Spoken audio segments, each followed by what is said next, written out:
여러분은 복음, 예수님께서 이루신 복음의 내용을 무엇이라고 생각하십니까?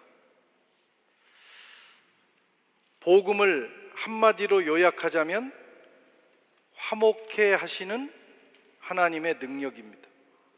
화목, 레콩실리아시옹, 화해, 이런 의미입니다. 예수님이 십자가에서 죽으시면서까지 이루어 놓으신 일은 화목입니다.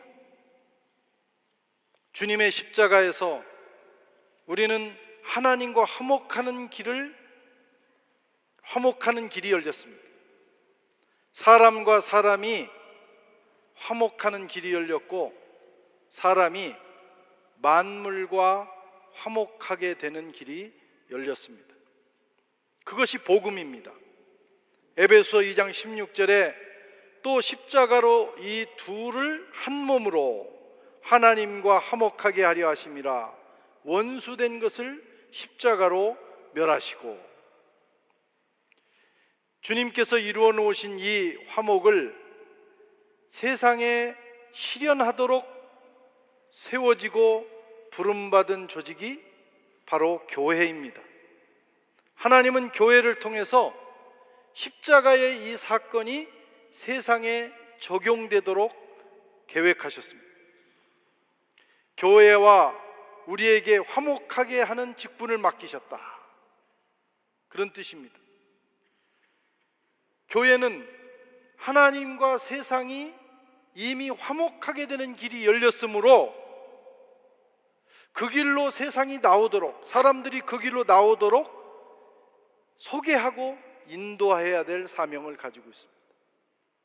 그것을 감당하는 것을 가리켜서 하나님의 선교, 미시오 데이입니다. 하나님의 선교가 어려운 게 아니에요. 십자가에서 하나님과 우리가 화목하게 되는 길이 열렸다.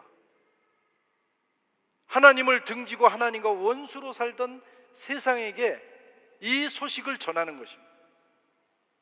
그들이 받아들이고 그들이 이 복음을 통해서 하나님과 화목되어 새 생명을 얻으면 인생이 변화되고, 그들을 통해서 문화와 문명이 변화되고 하나님의 통치가 세상에 이루어집니다. 그 일을 위해서 우리를 부르시고 교회를 세우신 것입니다. 그 일을 위해서는 우리는 먼저 우리 자신이 하나님과 화목됨을 경험해야 합니다. 18절에 모든 것이 하나님께로서 났으며 그가 그리스도로 말미암아 우리를 자기와 화목하게 하시고. 선교는 내가 먼저 하나님과 화목함을 경험하면서 시작이 됩니다. 세상의 비극은 하나님을 등져서 온 거예요. 하나님과 원수됨으로 세상의 비극이 시작됐습니다. 하나님이 세상을 창조하시고 아담과 하와를 창조하실 때는 우리 모두가 복되게 살기를 원하신 거예요. 그런데 그들이 선악과를 따먹고 하나님을 등지고 하나님과 원수됨으로 이 세상에는 불행이 찾아왔고, 그리고 사망이 역사하게 되었습니다. 인류는 하나님과 원수가 되어 살아가면서 마귀의 지배하에서 고통을 당하고 늘 죽음의 위협을 당하면서 살아갑니다. 몸도 마음도 병들고 일상이 불행이 되었어요. 예수님이 오신 것은 이 문제를 해결하시려고 오신 거예요. 예수님이 십자가에 죽으셔서 하나님과 원수가 되어 불행하게 살아가는 인류를 위해서 화목의 길을 열어놓으셨습니다. 에베소 2장 16절에 보면 원수된 것을 십자가로 멸하셨다. 이것이 복음입니다. 예수님이 십자가에서 자기 몸이 찢겨지심으로 하나님과 우리 사이에 막혔던 그 담이, 예루살렘의 휘장이, 지성소와 성소를 가로막고 있던 그 휘장이 위에서 아래로 찢어졌어요.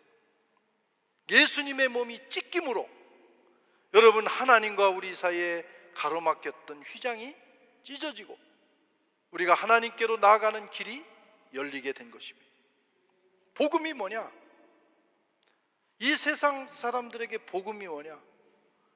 우리 각자 복음에 대한 정의가 있어요. 성공하는 것이 복음이다. 번영하는 것이 복음이다. 무병장수하는 것이 복음이다.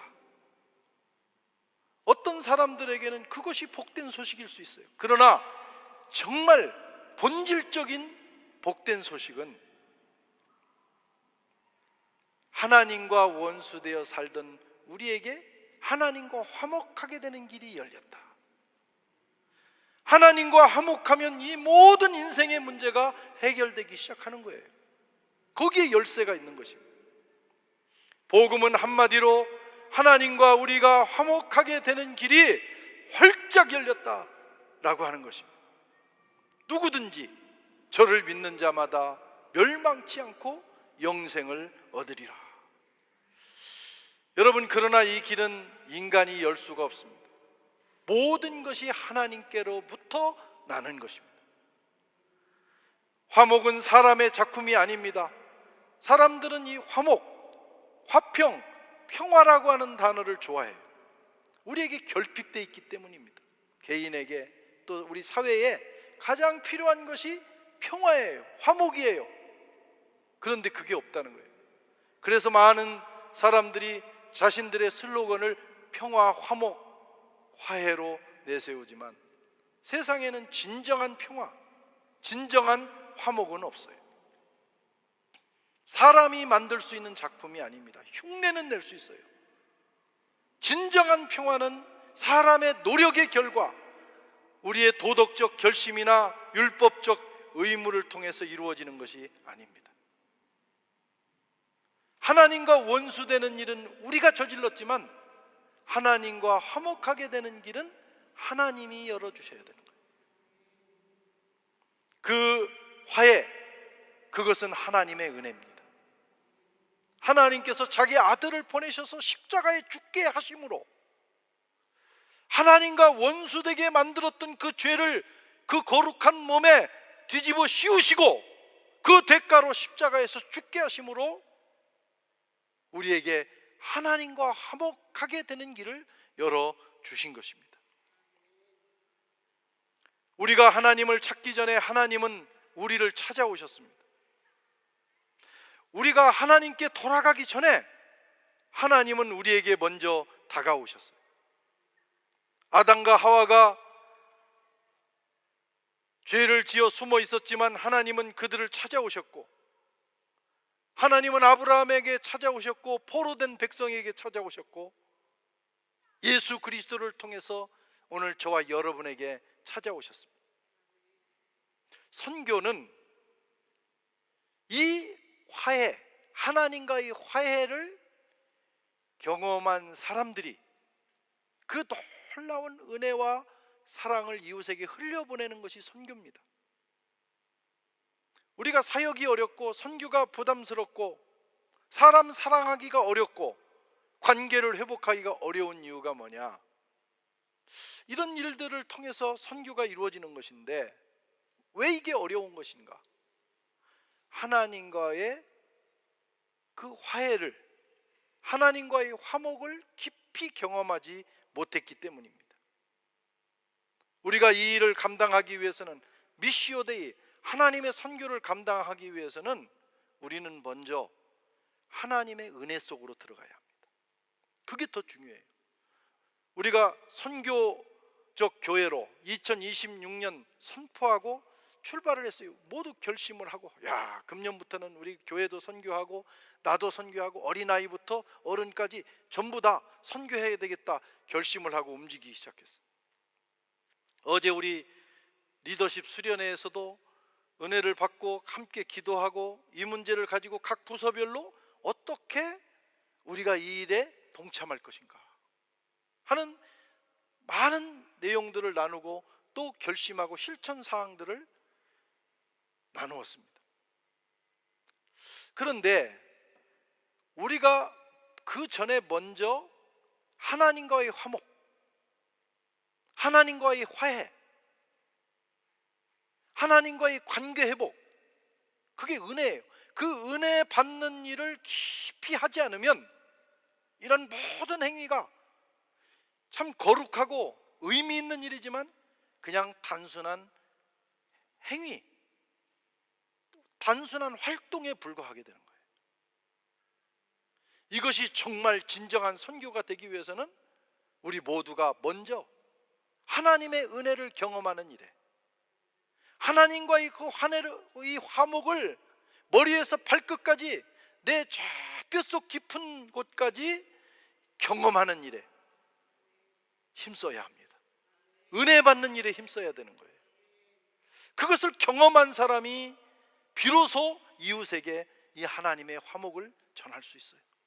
내가 만난 하나님, 내가 경험한 하나님의 은혜, 내가 경험한 하나님의 용서를 전할 수 있는 것입니다.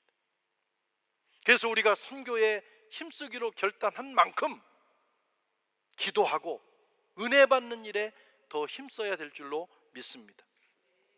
그렇지 않으면 오래 하기 어려워요. 사역하기도 어렵고. 여러분, 사람 사랑하기가 얼마나 어렵습니까?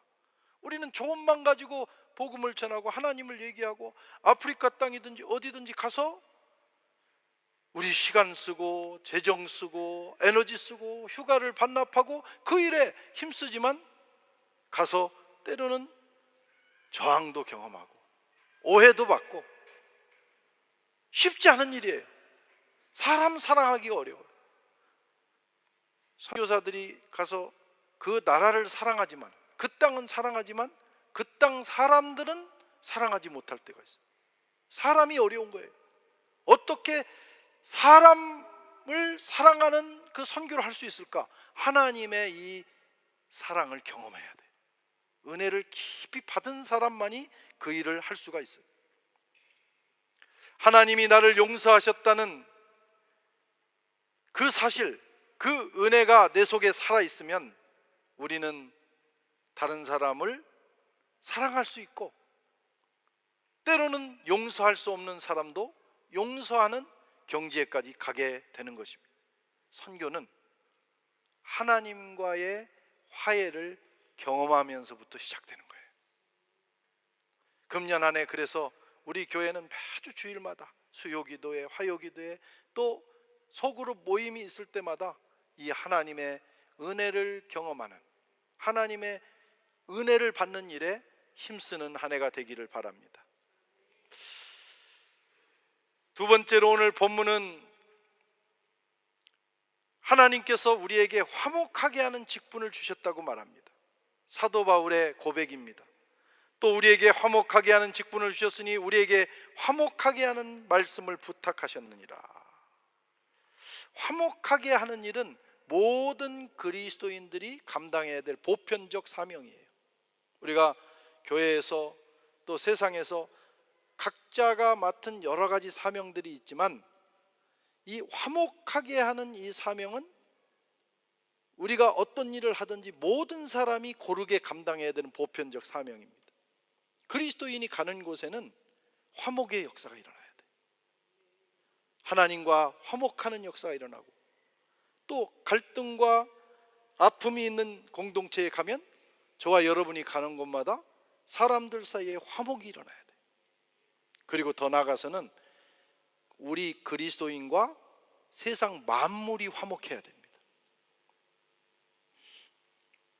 그 직분을 우리에게 주셨어요. 여기 직분이라는 단어는 디아코니아, 섬김, 중재, 관계를 잇는 사역을 의미합니다. 그러니까 우리가 감당하는 직분이라는 뜻 자체가 화목이라는 의미를 가지고 있다는 거예요. 성도의 직분은 화목입니다. 하여튼 우리는 어디 가든지 화목해 하는 사람이 되어야 합니다. 복음의 본질이에요. 화목. 예수님이 그걸 위해서 십자가에 죽으셨어요. 그런데 그리스도인들 가운데 이 화목해 하기는커녕 화목을 깨트리는 사람도 있어요. 고춧가루가, 군대에서는 옛날에 고춧가루라고 했어요. 그런 사람이 자꾸 들어가면 참 분위기를 흐려버리는 거예요. 그러면 안 돼요. 우리가 복음으로 무장했다는 것은 어떤 그 분위기에 들어가도 우리 때문에 분위기가 좋아져야 되고, 서로 좋지 않은 관계가 좋아져야 되고, 또 하나님을 등지고 있던 사람이 하나님을 믿고 싶은 생각이 들도록 해야 되고, 그게 우리가 사명을 감당하는 것입니다. 그런데 요즘 세상이 교회를 외면하고 있어요. 그 이유가 뭐냐면 교회 다니는 사람들이 예수 안 믿는 사람보다 특별히 나은 게 없다는 거예요. 뭐가 나은 게 없냐? 교회에 주일날 와서 예배도 드리죠, 찬양대도 하죠, 교사도 하죠, 설교도 하죠, 뭐 다 하잖아요. 그런데 세상 사람들이 보는 것은 저 사람들이 모여가지고 서로 사랑하는가? 예수님께서도 말씀하셨어요. 너희가 서로 사랑하라. 그러면 세상이 너희를 내 제자로 인정하리라. 그것만 보는 거예요.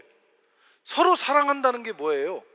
최소한 싸우지는 말자 이거지. 화목한 분위기를 만들자는 거예요. 서로 다르지만 그 다름을 넘어서 서로를 이해하고 덮으면서 화목하게 되는 거예요. 그 화목한 공동체를 보면 세상 사람들이 어떻게 생각하냐? 아, 저 사람들을 보니까 진짜 예수의 제자 같아. 그렇게 한다는 거예요. 근데 요즘은 그러지를 못해요. 그래서 세상이 교회를 외면하고 있습니다. 심각한 문제입니다. 향후 앞으로 수년 안에 이미 교회에 다니는 사람 중에도 교회를 떠나기로 마음 먹고 있는 사람이 다수라고 그래요. 심각한 문제입니다. 왜 떠나냐? 교회 와서 보니까 이게 도대체 세상하고 다른 게 없더라는 거예요. 지지고 볶고 싸우고. 인간이니까 그게 이 고린도 교회도 마찬가지. 고린도 교회도 갈등이 많았던 교회예요. 그래서 화목을 얘기하는 겁니다.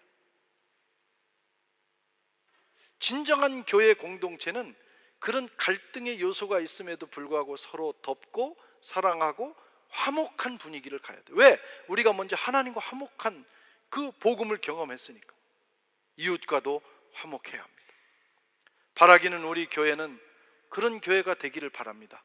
먼저 우리가 그런 모습을 보여야 거기서 선교의 동력이 생기는 것입니다. 복음을 전한다는 것은 단순히 예수 믿으세요 이렇게 말하는 게 아니에요. 당연히 말을 해야죠. 거기에 플러스 여러분 깨어진 관계 속으로 들어가서 내가 손해를 보면서 그 관계를 이어내는 거예요. 화목을 시도하는 마음이 있어야 됩니다. 사람들에게 하나님의 마음을 전하고 하나님과 화목하도록 만들어야 합니다. 그래서 선한 교회 교인들이 가면 어디든지 분위기가 좋아져. 어디든지 우리가 가면 깨질 것 같은 공동체도 하나가 돼. 이렇게 되면 우리는 거기서부터 벌써 선교적 사명을 감당하고 있는 거예요. 그런 역사가 있기를 축원합니다. 하여튼 싸우지 말아야 돼. 제가 여러 해외 교회들을 다녀보면 그런 아픔이 없는 교회들이 없어요. 그래서 서로 에너지를 모아서 선교를 해야 되는데 선교할 힘이 없어요. 자기들끼리 갈등하느라. 벌써 복음을 왜곡하고 있는 것입니다. 오늘 세 번째로 사도 바울은 우리는 그리스도의 대사라고 말합니다. 20절 같이 읽어보겠습니다. 그러므로 우리가 그리스도를 대신하여 사신이 되어 하나님이 우리를 통하여 너희를 권면하신 것 같이 그리스도를 대신하여 간청하노니 너희는 하나님과 화목하라. 그리스도를 대신하는 사신, 그게 사도 바울이고 제자들이고 오늘 복음을 들은 저와 여러분들이에요. 대사는 국가를 대표하는 것입니다. 그리스도를 대신하고 하나님 나라를 대표하는 사람들이 저와 여러분들이에요. 막중한 책임이 있습니다. 하나님 나라의 명예가 저와 여러분들에게 있고 또 세상이 죽고 사는 것이 우리의 어깨에 달려 있어요. 우리가 직무를 유기하면 세상은 그만큼 손해를 보는 것입니다. 우리가 이 사명을 끝까지 감당해야 돼. 이 사명은 예수님이 이 땅에 오셔서 십자가를 지시기까지 감당하신 사명이에요. 우리는 적당히 신앙생활을 적당히 하려고 하면 안 됩니다. 우리가 예수 믿고 구원받은 그 순간 우리는 적당히 살 수가 없어요. 이 사명을 어깨에 짊어졌기 때문입니다. 우리는 때를 얻든지 못 얻든지 이 메시지를 전해야 합니다. 어떤 희생을 감수하고라도 이 메시지를 세상에 전해야 돼. 언어로, 그리고 우리의 삶으로.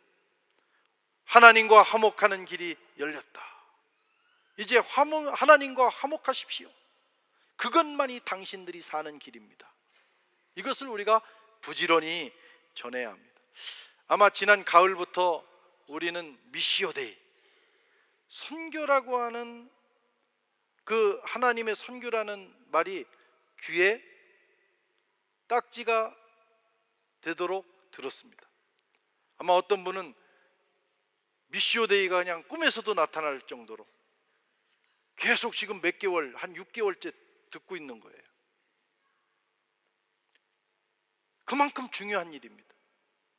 이 미시오데이, 하나님과의 화목을 세상에 전하는 일을 통해서 세상이 다시 살기 때문입니다. 오늘 주님께서 저와 여러분들에게 묻고 있습니다. 너는 하나님과 화목했는가? 여러분 자신에게 물어보십시오. 하나님과 화목을 경험하고 있습니까? 이것은 죽고 사는 문제입니다. 내가 너에게 맡긴 그 사람에게 너는 이 복음을 들고 들어갈 용기를 가지고 있는가? 1년 동안 한 사람에게라도 이 복음을 전하겠느냐 이거예요. 아마 어떤 사람은 1년이 아니라 지금까지 10년, 20년 예수를 믿었지만 한 사람에게도 복음을 전하지 않은 사람들이 있을 거예요. 큰일입니다. 주님 앞에 서는 날 주님이 물으실 거예요. 너는 이 엄청난 사명을 한 번이라도 감당했는가? 이제 우리가 응답해야 될 시간입니다. 주님, 제가 주님의 대사로 살겠습니다. 주님, 제가 화목하게 하는 이 직분을 감당하겠습니다. 주님, 저를 통해서 이 파리가, 이 한인 사회가, 그리고 우리가 가는 아프리카 어디든지 하나님과 화목하게 되는 역사가 일어나기를 바랍니다. 저희를 사용하여 주시옵소서. 여러분, 그때 주님께서 이루신 이 하나님과의 화목이 세상에 이루어지고 그것을 통해서 하나님 나라가 세상에 누룩처럼 퍼지게 되고 하나님의 통치가 이 세상에 임하게 될 줄로 믿습니다.